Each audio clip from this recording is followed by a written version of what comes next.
오늘 이 본문의 말씀은 참 유명한 말씀이죠, 그죠? 오늘 이 본문의 말씀을 가지고 아들을 믿는 자에게 주시는 생명 혹은 아들을 믿는 자에게 주시는 영생, 그런 제목으로 말씀을 생각하겠습니다. 오늘 주일은 주현절 넷째 주일이 되겠습니다. 이 주현절은 지난번에 한번 말씀드린 대로 주님이 우리에게 나타내 보이셨다 혹은 주님이 우리에게 나타나셨다라는 말씀과 나타내셨다라는 말이 비슷한 어감을 가지는데요. 우리는 우리 눈으로 주님을 볼 수 없지만 주님께서 자신을 드러내 보이시고 나타내 보이셨기 때문에 우리가 주님을 볼 수 있게 되었다, 그런 의미가 되겠습니다. 그래서 이 주현절은 성탄절이 지나고 그 다음 주일부터 주현절 6주간이 되겠습니다. 그래서 오늘 주현절 4번째고요. 5번째 주일, 6번째 주일 지나면 2월 18일이 제의 수요일이라고 해서 사순절이 시작됩니다. 그래서 금년도 사순절은 2월 18일 수요일부터 시작해서 4월 5일 부활주일까지 주일을 뺀 40일 기간이 사순절 기간입니다. 그래서 특별히 우리가 예수를 믿고 살아가는 우리들에게는 주현절에 이어서 사순절 기간이 굉장히 우리에게는 소중한 기간인 줄 믿습니다. 저는 이제 목사로 오랫동안 생활하다 보니 1일, 2일, 3일, 5일, 7일 이런 날짜보다도 요일로 평생을 살아온 것 같아요. 오늘이 주일이다, 오늘이 수요일이다, 오늘이 토요일이다. 그래서 항상 요일로 제 일정을 생각하고 제 마음가짐이나 제 생각이나 이렇게 정리하는 그런 습관이 오래도록 들었고, 그다음에 이제 목회를 하다 보니 늘 1년을 봄, 여름, 가을, 겨울 혹은 1월, 5월, 7월 이런 개념으로 생각하기보다는 지금이 기독교 절기로서 어떤 절기인가, 그래서 대림절 기간인지 사순절 기간인지 부활절 기간인지 성령 강림절 기간인지 혹은 창조절 기간인지를 늘 생각해서 그 절기에 맞게 생각을 하고 또 마음의 영성도 새기고 또 설교를 할 때도 그런 주제로 늘 설교하려고 살아왔기 때문에 큰 틀에서 1년은 교회력에 따른 절기로 생각하는 습관이 들었고, 이 한 주간은 늘 요일별로 생각하는 습관이 들었습니다. 오늘 무슨 요일인지 아십니까? 다 주일이니까 왔죠, 그죠? 오늘 주일입니다. 이 주일은 참 우리에게 하나님이 복으로 주신 주일이에요. 구약시대는 주일을 뭐라고 말씀하셨죠? 안식일이라고 하셨잖아요. 안식일은 요즘도 그러합니다만은 예나 지금이나 우리가 노동을 해야 우리가 살 수 있지 않습니까? 이 노동은 우리에게 복이기도 하지만 한편은 우리에게 짐과 같은 숙명 같은 것이기도 합니다. 그래서 어떤 사람은 노동을 복으로 여기는 사람이 있는 반면에 또 어떤 사람은 노동을 힘겹게 여기는 경우가 많습니다. 그래서 힘겨워하는 사람들에게 하나님께서 안식을 주시기 위해서 안식일을 주신 거예요. 창세기에도 하나님께서 엿새 동안 세상을 지으시고 이래 되는 날에 쉬셨다는 것을 말씀하시면서 일주일에 한 번은 쉬도록 했습니다. 요즘은 이제 일주일에 하루 반 혹은 이틀 이렇게 쉬고, 앞으로는 이틀 반 또 3일 쉴 수도 있는 날이 곧 올 것이고, 요즘 또 로봇 시대가 오면 여러분이 가지고 계신 직업들 중에서 많은 직업이 또 없어지게 됩니다. 그럼 여러분 이제 노동으로부터 자유와 해방을 누리게 될 것입니다. 단지 여러분의 경제 상황은 보장되지 않습니다. 그건 여러분이 알아서 하셔야 됩니다. 자, 오늘 아무튼 주현절 셋째 주일이고 이제 곧 사순절이 다가온다는 것을 늘 마음에 새기고 살면 1년을 내가 하루 이틀 혹은 봄, 여름, 1월, 2월 이런 방식으로 생각하는 것이 아니라 지금이 무슨 절기이며 이 절기의 의미가 하나님을 믿고 살아가는 나에게 어떤 의미를 가지며 어떤 자세로 이 세상을 살아가게 될 것인가 하는 것을 우리가 꼭 기억하게 해주는 나침반과 같은 그런 역할을 합니다. 그래서 여러분들도 혹 마음이 움직이시면 오늘이 2월이다, 뭐 1일이다 이런 것보다도 이번 주간이 주현절 기간이다. 또 곧 사순절이 시작된다. 사순절 기간에 어떻게 살아야 되는지 예수님의 그 십자가의 길을 따라가는 길을 기억하는 절기가 사순절이지 않습니까? 그런 것들을 늘 마음에 새기면 여러분의 영성이 더 심화됩니다. 신앙생활이 겉돌지 않습니다. 신앙생활이 깊어지게 되는 것이죠. 오늘 특별히 이 주현절을 맞아서 주현절은 주님이 우리에게 나타나셨다 혹은 주님이 우리에게 주님을 나타내셨다 그런 절기가 주현절이라고 하고 주현절을 또 다른 표현이 있습니다. 다른 말로 표현을 하는데 주현절을 현현절이라고 합니다. 이 현은 나타날 현입니다. 한자는 차이가 있습니다. 그런데 이 주님이 우리에게 나타나셨는데 과연 우리에게 어떤 방식으로 나타내셨는가 하는 것들을 우리가 곰곰이 생각하고 성경은 우리에게 어떻게 증거하고 있는지를 여러분들이 바로 아시면 주님이 우리에게 나타나셨다는 의미가 무엇이고 하나님께서 독생자 예수님을 우리에게 보내셨다는 의미가 무엇인지를 알게 되고 그 독생자 아들을 믿는 자에게 생명을 주신다는 것이 무엇이며 내가 얻은 생명은 어떤 것인가 하는 것들을 여러분이 깊이 생각할 수 있게 될 것입니다. 오늘 16절 말씀 외울 수 있는 분은 외우시고 못 외우시는 분은 보시고 한번 다 함께 읽으시겠습니다. 시작.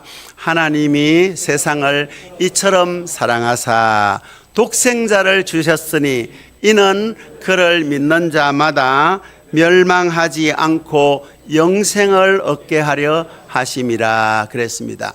하나님이 세상을 이처럼 사랑하사, 다시 말하면 하나님의 아들 예수님을 우리에게 보내신 것은 우리를 사랑하시는 하나님의 큰 사랑임을 우리에게 말씀합니다. 그래서 우리는 사랑을 입은 자, 사랑을 받은 사람이라는 것을 늘 잊지 말아야 되겠습니다.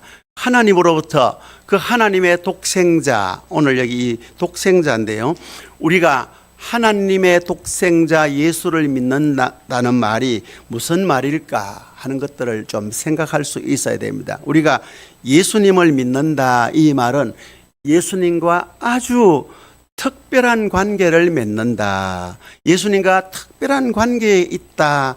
그런 말입니다. 우리도 사람들이 사용하는 사람과의 관계도 무슨 관계냐? 친구 관계다.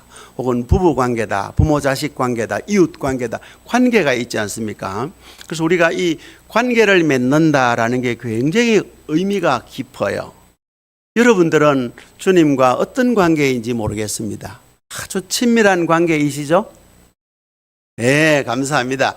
아니면 혹시 조금 대면대면한 그런 관계 아니신가요? 주님께 기도하려고 하면 친밀성이 떨어져서 조금 쭈삣쭈삣하고 서먹서먹해서 쉽게 말이 잘 안 나오는 그런 관계는 아니신지요? 그런 관계는 거리감이 있잖아요. 그죠? 우리가 이미 여러분들께서 믿으신 연조가 다 차이가 있겠지만 수십 년 관계를 맺었으면 눈빛만 보아도 아는 사이잖아요. 그죠? 그렇듯이 여러분이 이제 하나님을 믿고 우리가 예수님을 믿는다고 하면 나는 예수님과의 친밀성이 얼마나 되는가? 우리가 중국에서요, 부부간에 왜 영어권에 있는 사람들이 자기 와이프나 남편을 달링이라고 하잖아요. 달링이라고 하듯이 중국 사람도 친아이더 이렇게 불러요. 친아이더, 내가 친애하고 사랑하는, 내가 친밀하게 사랑하는 자여, 그런 뜻이에요. 여러분 옆에 분들하고 한번 형제 자매니까 괜찮습니다. 친아이더 띠숑 하고, 남자가 제형인데 남자는 띠숑이고 여자는 지혜매입니다. 그래서 여자분이 옆에 계시면 지나이더 GMA 부르시고, 남자분이 남편이라도 좋습니다. 옆에 계시면 지나이더 띠숑 이렇게 한번 불러보십시다. 시작. 지나이더 띠숑. 예. 사람은요, 이 말이 굉장히 중요합니다. 이게 우리 한국 사람은 익숙하지도 않고, 더구나 우리 경상도 사람은 더더욱 익숙하지 않아 가지고 이게 어색하기 그지없고 낯이 뜨겁기도 하지만 자꾸 해보면요, 이게 좋습니다. 사람은요, 습관이 굉장히 중요한 것이거든요. 좋은 습관도 들이기 나름이고 나쁜 습관도 들이기 나름인데, 여러분 부부관계나 부모 자식 관계도 자꾸 이렇게 좋은 습관을 한번 들여보시고, 좋은 습관은 좋은 말에서 나오기 때문에, 여러분 우리가 주님도 사랑하는 주님이라고 하잖아요. 참 주여 사랑합니다. 주여 감사합니다. 그래서 사랑과 감사가 늘 우리 입에 붙었지 않습니까? 그 사랑과 감사를 여러분의 배우자, 혹 여러분 혼자 사시는 분 계시면 좀 용서하십시오. 저도 뭐 언젠가는 혼자 살지, 아니면 제 아내가 혼자 살지는 모르겠지만 지금 같이 살고 있어서 참 다행이고 감사합니다. 그럴 때 여러분의 배우자에게 지나이더 혹은 사랑한다는 말, 고맙다는 말, 참 귀하다는 말, 이런 말을 자주 해 보십시오. 그러면 말이 씨가 되어서 정말로 사랑하게 되고, 더 사랑하게 되고, 더 귀하게 여기게 됩니다. 그렇지 않겠습니까? 그죠? 마찬가지로 우리가 하나님을 믿는다, 예수님을 믿는다, 이 말은 그 하나님과 그 예수님과 나는 아주 특별한 관계를 맺고 산다, 이거예요. 오늘 조금 전에 우리 찬양대가 찬양을 하는데, 지난 주일도 그런데 오늘 주일도 어마무시한 찬송을 하더군요.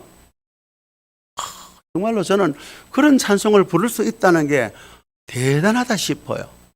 여러분이 어떤 찬송을 불렀는지 여러분 혹시 그 어마무시한 찬송인지를 모르고 부르시지 않았습니까? 뭐라고 했는가 하면, 그 어느 것도 난 필요 없네, 주님만 경배하네. 그거 보통 신앙으로 할 수 없는 말이에요. 그 어느 것도 필요 없네, 난 주님만 경배하네. 이걸 몇 번이나 그 가사 안에 있어요.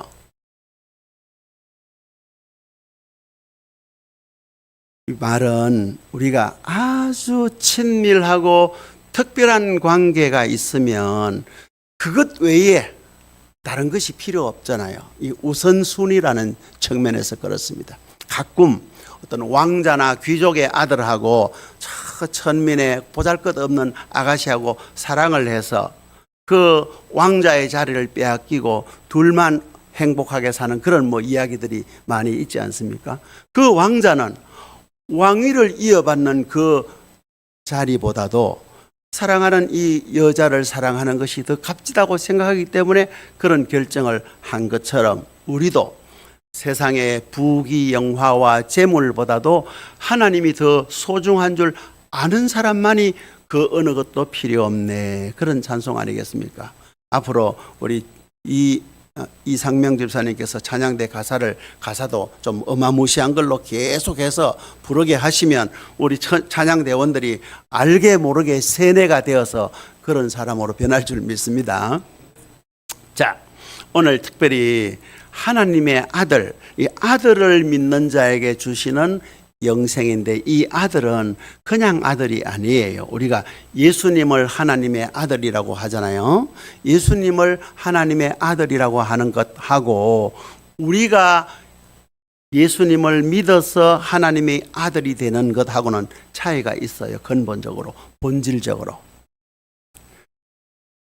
우리가 하나님의 자녀가 되는 것은 하나님 앞에 법적으로 우리가 하나님의 자녀로 인정받는 것이고, 예수님이 하나님의 아들이 되었다는 것은 그 혈통으로 되었다는 것이 아니라 예수님은 하나님과 본질에 있어서 동일한 분이다, 그런 뜻이에요. 우리가 이 성경에 독생자라는 말이 요한 서신에만 나옵니다. 요한 서신이 5권이 있습니다. 요한복음이 있고 요한 1서, 2서, 3서가 있고 요한 계시록이 있는데, 요한 서신에 보면 생명 영생이라는 표현이 굉장히 많고 동시에 아들이라고 하는 표현이 굉장히 많고 또 하나님의 사랑이라는 표현이 굉장히 많습니다. 그래서 사랑이라는 표현이 많아서 요한 사도를 사랑의 사도라 그렇게 이야기합니다. 또 아들과 생명, 또 아들과 영생 이런 표현들이 요한 서신에 굉장히 많이 있습니다. 그것은 요한 사도가 예수님을 하나님의 특별한 아들로 고백했고 또 그 예수님으로 인해서 요한 사도가 자기가 생명을 얻은 것을 증거하는 그런 표현입니다.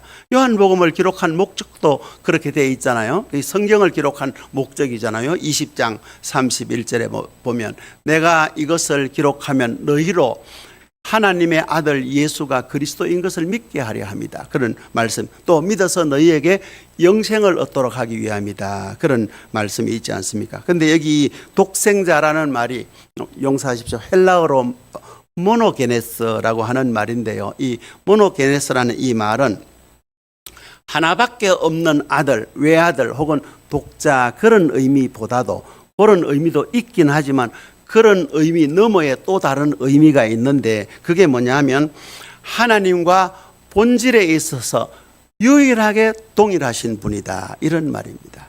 그래서 우리는 자꾸 이제 우리말로 독생자 하니까 자꾸 외아들, 둘도 없고 하나밖에 없는 그런 외아들 개념이 먼저 선입관이 떠오르기는 한데 그런 의미도 있지만 그런 의미만 알면 한 절반만 아는 것이고 그 넘어서 하나님과 그 본질에 있어서 동일한 것입니다. 그래서 이 하나님의 독생자 예수라는 말은 예수님의 신성을 강조하는 말이에요. 그래서 이 독생자 예수는 그 기독론의 기초가 되고 삼위일체의 기초가 됩니다. 우리 기독교 신앙의 핵심이기도 합니다.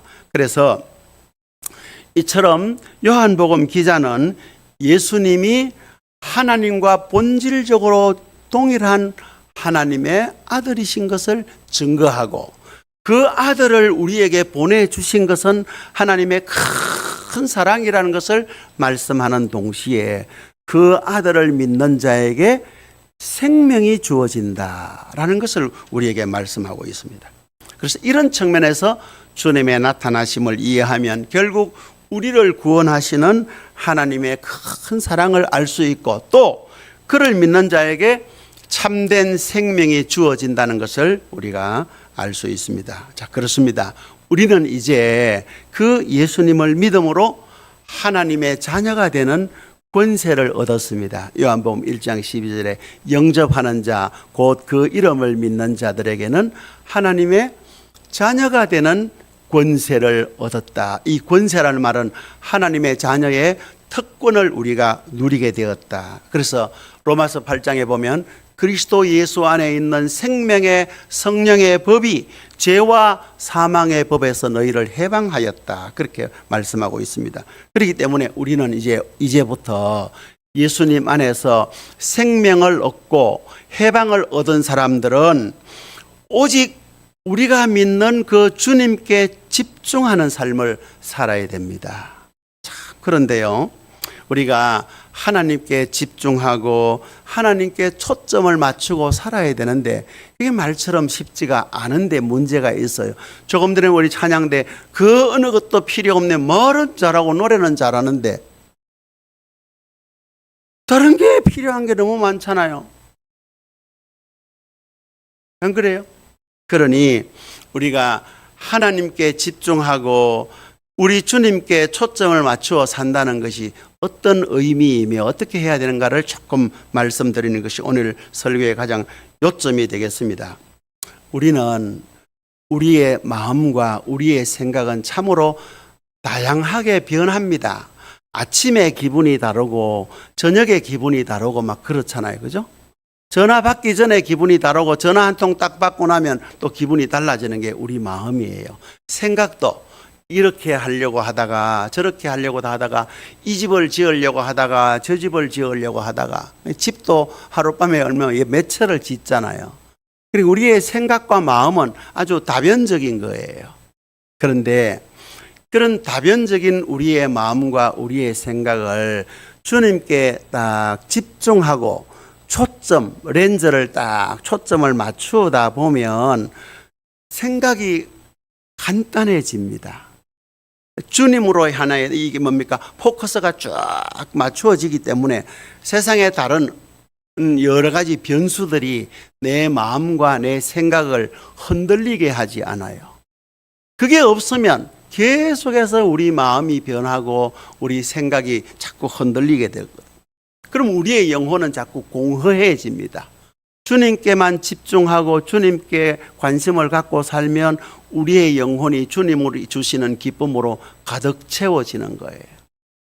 오늘도 아까 우리 박 장로님 기도하실 때, 문 목사님 설교하실 때 그 우리에게 주님이 주시는 기쁨이 채워지도록 기도해 주셨는데 참 감사합니다. 그런 기도를 해 주셔서 그 제가 바라는 소원이거든요. 그런데 우리가 너무 많은 일들로 우리의 마음이 자꾸 빼앗겨요. 마르다와 마리아 이야기 아시잖아요. 마리아는 조금 얌체 같기는 한데 예수님이 오셔도 대접하는 것보다 예수님 옆에 딱 붙어 앉아서 말씀을 듣는 게 인간적인 관점에서 보면 좀 얌체 같기는 하고, 오히려 마르다가 예수님 오신다고 얼마 많은 준비하고 음식 장만하고 대접하시느라고 하느라고 얼마나 분주했습니까? 그러니까 마르다가 속이 상해가지고 예수님 옆에 말씀만 듣고 있는 마리아를 좀 자기가 언니니까 동생한테 이야기하면 되는데 그걸 예수님한테 이야기해서 보내달라 하니까 예수님으로부터 칭찬을 받지 못했잖아요. 마리아는 이 좋은 쪽을 택했으니까 이게 복이 있다. 그런 이야기를 하셨지 않습니까? 오늘 우리도 여러분이 지난 한 주간 어떻게 사셨는가를 한번 잠깐 생각하고 회상을 해 보십시오.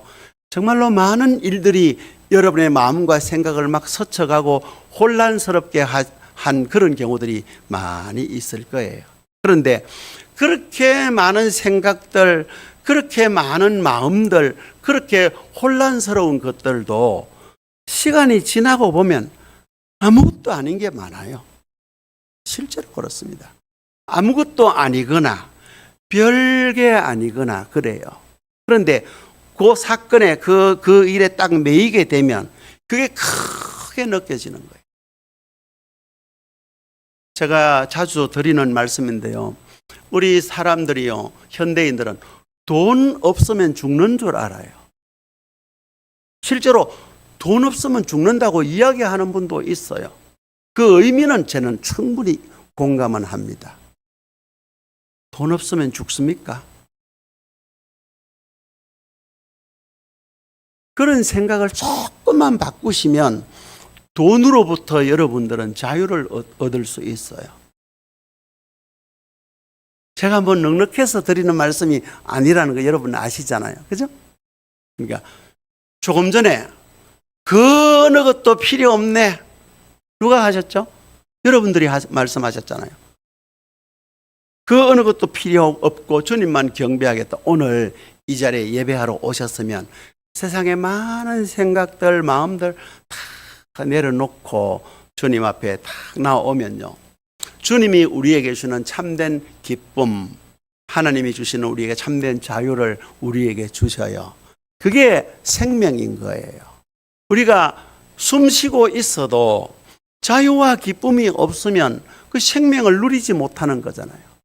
이 성경에 보면 요한서신에 보면요. 생명과 영생을 동일하게 생각했는데요. 여러분이 한번 찾아보실래요? 요한 1서 5장 11절 말씀에 보면 이런 말씀이 있습니다. 보세요. 한번 찾아보십시오. 또 증거는 이것이니 하나님이 우리에게 무엇을 주셨다고요? 영생을 주신 것과 그 다음에는 이 생명이 그의 아들 안에 있는 그것이니라. 자, 조금 전에는 앞에는 하나님이 우리에게 영생을 주셨다. 이래 되어 있잖아요. 그죠? 하나님이 우리에게 영생을 주신 것하고 이 생명이 그 아들 안에 있는 것이다. 그런데 영생과 생명을 똑같은 관점에서 놓고 이야기를 했어요.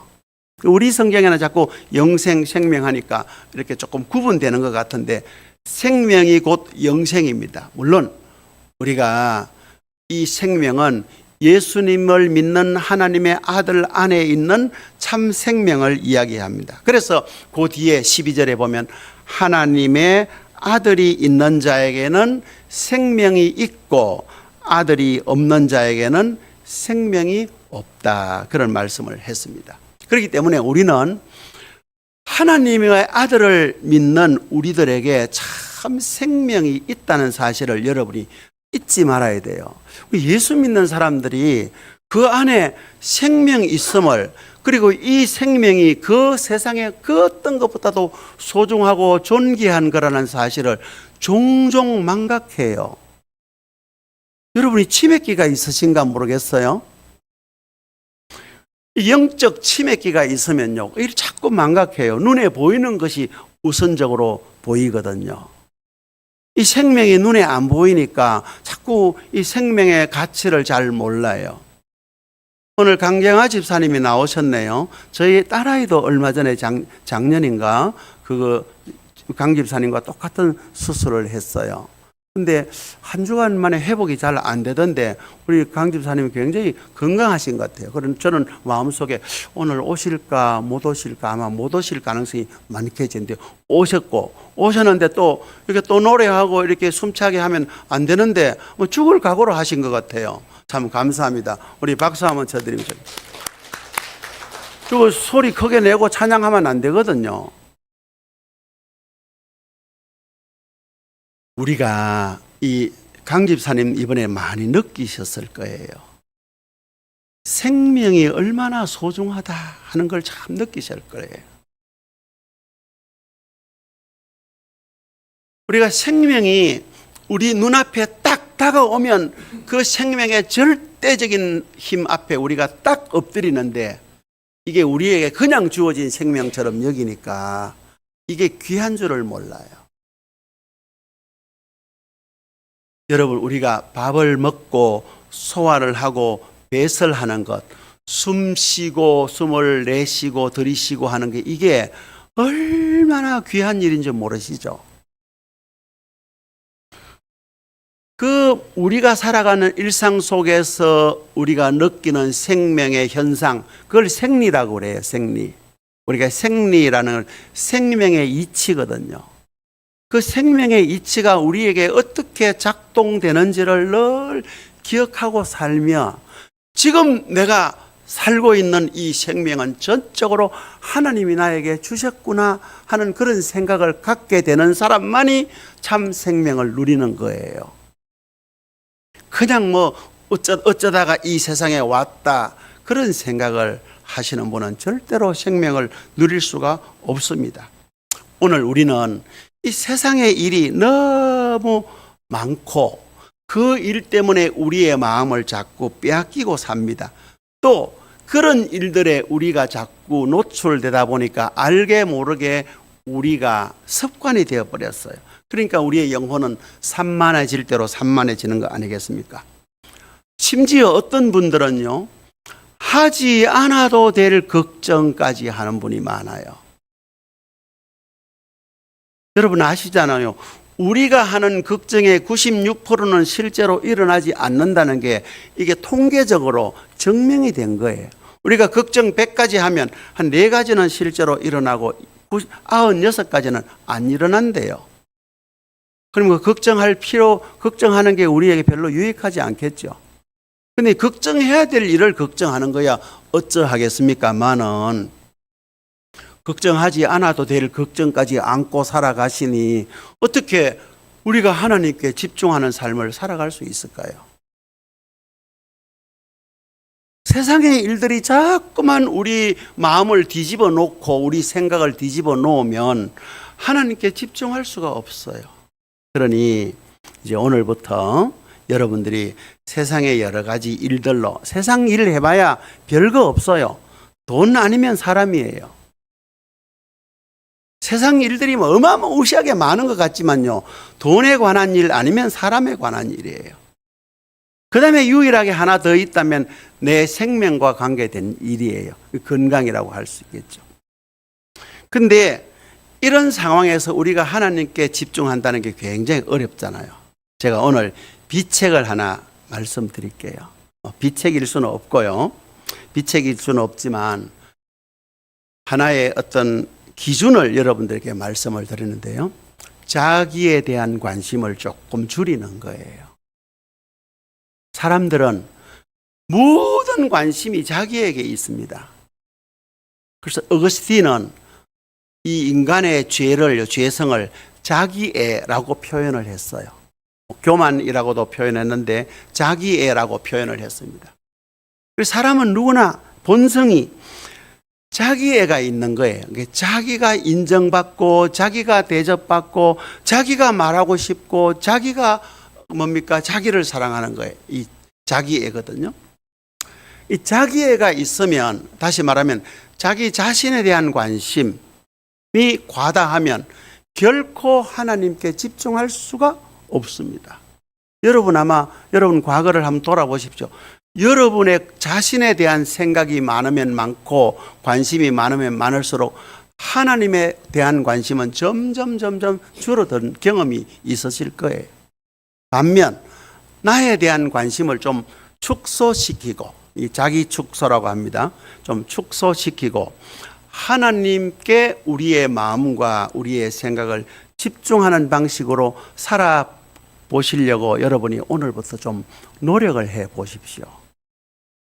그렇게 하시면 점점 나는 작아집니다. 그걸 느껴야 돼요. 여러분이 인정받으려고 하고 여러분이 대접받으려고 하고 여러분 자신에 대한 관심을 많이 가지면 가질수록 초라해집니다. 유명한 연예인들이 그렇게 박수받고 인기 있는 사람들이 마약을 먹고 스스로 생명을 마감하는 그런 일들이 왜 그런지 아십니까? 자기애가 너무 많아서 그런 거예요. 그게 만족이 없는 거예요. 자기를 축소시키고 또 축소하는 방식으로 살아가면 하나님이 확대됩니다. 하나님에 대한 관심이 깊어지면 나는 없어도 되는 거예요.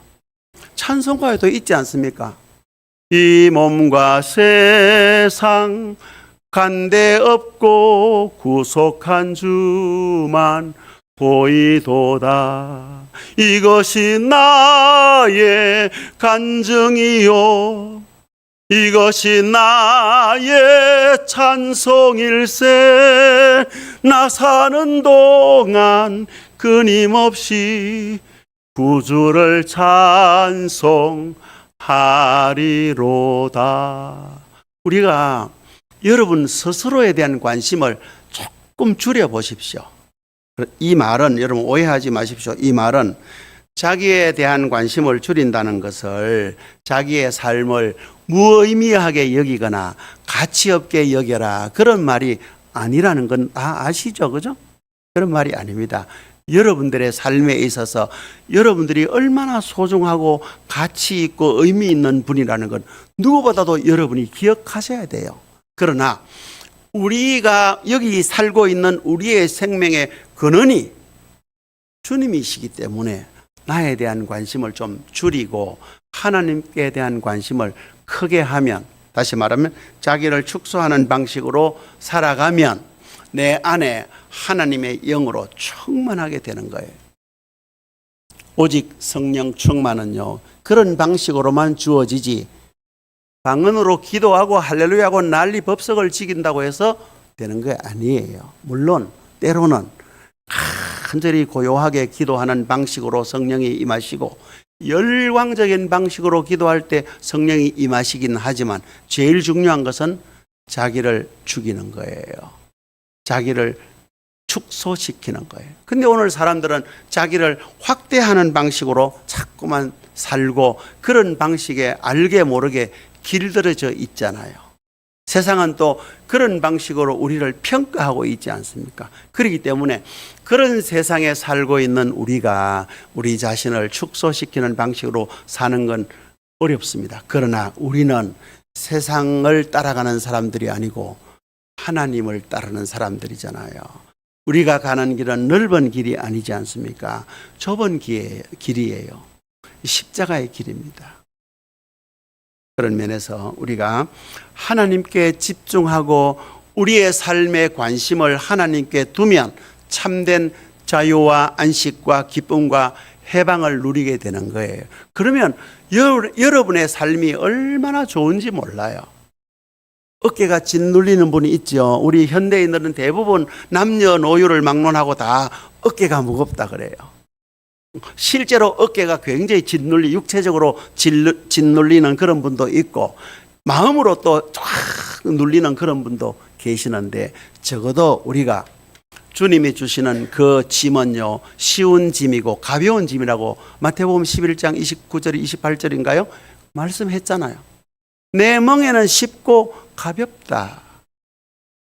무거운 멍에가 아닌 거예요. 이 말씀을 기억하시고, 우리는 항상 우리 자신을 자꾸 축소시키고 죽이는 방식으로 살아야 되는데, 자꾸만 자기를 확대하고 자기를 강화시키는 방식으로 살아갑니다. 그냥 앞으로 여러분, 내라는 이 자아를, 에고를, 이걸 조금 죽여보십시오. 집에 가서 부부간에 이렇게 의견 충돌이 있으면 무조건 내가 틀렸다라는 생각을 기본적으로 한번 해보십시오.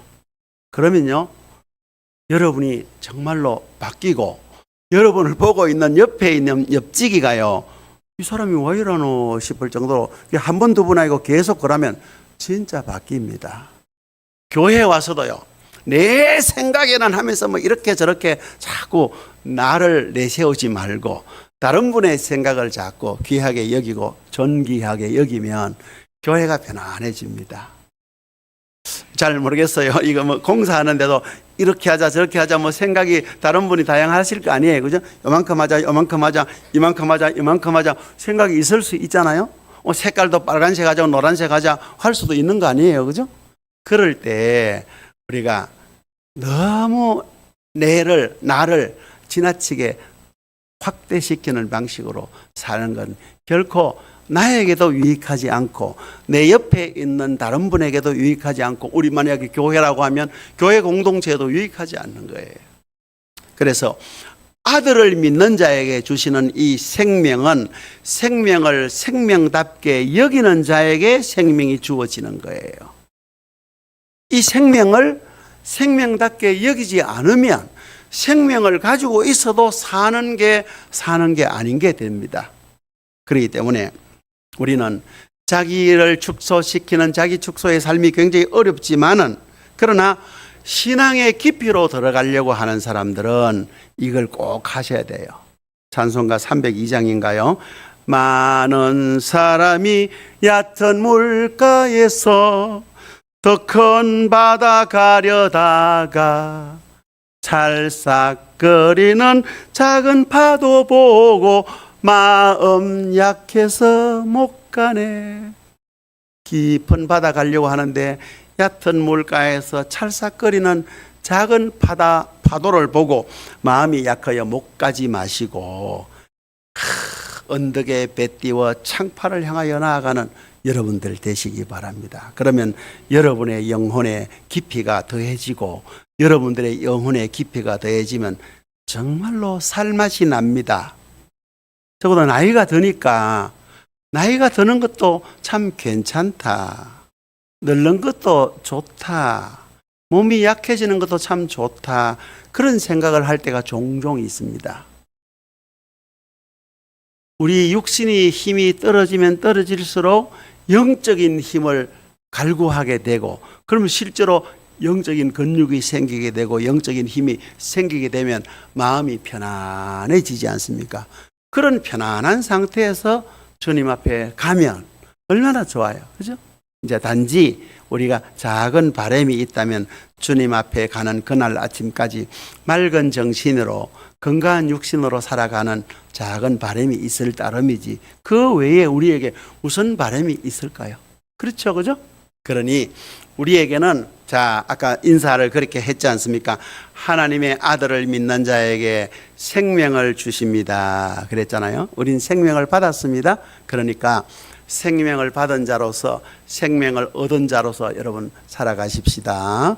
이 생명이 소중한 줄 알고 이 생명 안에서 생명 충만함을 누리며 살아가시는 저와 여러분들 되시기를 바라면서 이 말씀을 증거합니다.